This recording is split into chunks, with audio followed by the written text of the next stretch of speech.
سلام، روزتون بخیر. دکتر سعید هستم، اورولوژیست بیمارستان آپولو شعبه الحیل شمالی. چند دقیقه میخواستم راجع به خدمات اورولوژیکی تو این بیمارستان ما ارائه میدیم و خدمتتون بگم. شایع‌ترین بیماری که ما تو این بیمارستان داریم سنگ‌های ادراری هستش که به کمک دستگاه CT اسکن 128 اسلایس و MRI 1.5 تسلا قادر هستیم تقریبا تمام سنگ‌های این مسیر رو ما تشخیص بدیم. همچنین خیلی روش کاربردی خوبی برای تشخیص بیماری‌های به خصوص تومورهای داخل کلیه و مثانه هستش.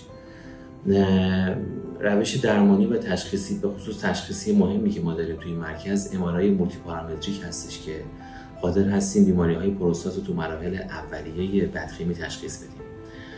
در مورد اتاق عمل این بیمارستان میخوام خدمتتون بگم شایع‌ترین بیماری که همونجور که اول بحث گفتم سنگ‌های مسیر ادراری هستش. ما با کمک لیزر این سنگ‌ها رو میتونیم از بین ببریم که در گذشته نه چندان دور از روش پنوماتیک استفاده میشه که روش لیزر هم اثر درمانی سریعتری داره و هم قدرت خرد کنندگی بیشتری داره.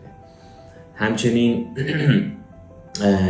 ما قادر هستیم که در بیمارانی که سنگ‌های داخل کلیه دارن به کمک تکنیک ریرس که با فلکسیبل یوتروسکوپ این جراحی انجام میشه تا سنگ‌های 3 سانتی متر رو هم از بین ببریم.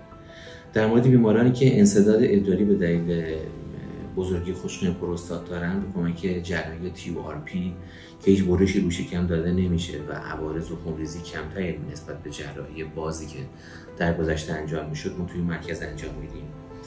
و برای بیمارانی که از نازایی به اصطلاح رنج میبرن ما میتونیم جراحی میکروسکوپیک واریکوسلکتومی رو براشون انجام بدیم که امروز تقریبا به عنوان گلد استاندارد جراحی نازایی که عمدتاً بیماری واریکوسل توش نقش داره توی مقالات ازش اسم میبرن.